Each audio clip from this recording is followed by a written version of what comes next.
you told me before that the CEO of Haizol is a woman, correct? Yes, indeed. Yeah, That is really interesting. So, 100%. how common is that for a big Chinese company? It's not very common at all, which makes Haizol stand out. So she started it from scratch, from the Oh, so ground up she's with the a founder too. exactly the That's founder and the probably the only way CEO. a woman would be the C. I don't know. So she's the founder Maybe and that's too CEO. much generalization, but Yes, it's really special, very unique. She had an idea to bring manufacturing to the masses. She saw a gap in the market to have a platform like Heisel, which is accessible to everybody, which is very user friendly, which has a really knowledgeable expert team behind it to help people source. And but so she built it from scratch up until what it is now. so do you know like the personal story of it? Like is there sort of company lore that they tell everybody how how does this how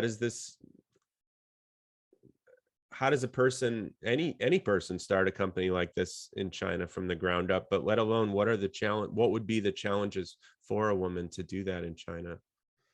Well, I think the challenges would be to highlight your USPs as opposed to because if you search for, sourcing platform China, so many come up, but they're not verified, they're not valid, they're not reputable. Oh So yeah. I think that was probably to make yourself stand out and show why actually Heizol would make it as opposed to all the other companies would have been difficult. Plus, obviously, the fact that she is a woman.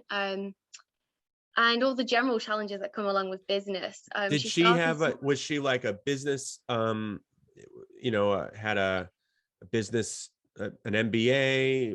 Did she come from manufacturing family? Do you have any background on her? So I can't comment on the family background, to be honest with you.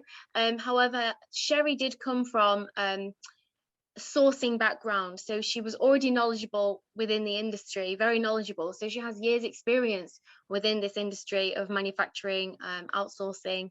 So she had the knowledge behind her, and she put it into use, and then grew it bit by bit. So, she secured rounds of funding from huge companies. And it's grown from strength to strength from there.